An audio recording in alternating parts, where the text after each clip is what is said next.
Hello കുട്ടീസ്, തിരുവോണത്തിൻ്റെ അന്ന് രാവിലെ അമ്പലത്തിൽ പോകാൻ പറ്റിയില്ല. അങ്ങനെ വിചാരിച്ച് പിറ്റേന്ന് അമ്പലത്തിൽ പോകാമെന്ന്.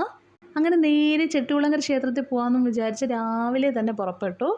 രാവിലെ 5:30 അലാറം വെച്ച് അലാറം കേട്ടപ്പോൾ 6:30 കഴിഞ്ഞു. പിന്നെ ഒരുങ്ങിയൊക്കെ എത്തിയപ്പോൾ 8 മണിയായി. അങ്ങനെ 8 മണിക്ക് പുറപ്പെട്ട് പകുതി എത്തിയപ്പോൾ തന്നെ നേവുട്ടൻ നന്നായിട്ട് വിശന്ന് കരച്ചിലും തുടങ്ങി. അങ്ങനെ പിന്നെ ഒരു നല്ല ഹോട്ടൽ കണ്ടുപിടിച്ച് ആഹാരം കഴിക്കാൻ കയറാമെന്ന് വിചാരിച്ചപ്പോഴാണ് നമ്മുടെ ആര്യാഭവൻ കണ്ണിൽപ്പെട്ടത്. കൊല്ലം ജില്ലയിലാണ് കേട്ടോ. കയറിയപ്പോൾ നല്ല തിരക്കായിരുന്നു. പക്ഷേ ആഹാരം വന്നു കഴിഞ്ഞപ്പോൾ ആ തിരക്കിൽ വെയിറ്റ് ചെയ്തതിൻ്റെ സങ്കടമൊക്കെ അങ്ങ് മാറി. അത്യാവശ്യം നല്ല ഫുഡ് തന്നെയായിരുന്നു. നല്ല ചൂടുള്ള കോഫിയും നല്ല പ്ലെയിൻ ദോശയും ആയിരുന്നു കേട്ടോ. നേവുട്ടൻ ഒരു പ്രത്യേകതയുണ്ട്. കടകളിൽ കയറിയ ചോക്ലേറ്റ് കണ്ട അപ്പം കരയും. ഭാഗ്യത്തിന് ഇവിടെ കരയാനൊന്നും ഇല്ലാത്തതുകൊണ്ട് ഞാൻ രക്ഷപ്പെട്ടു.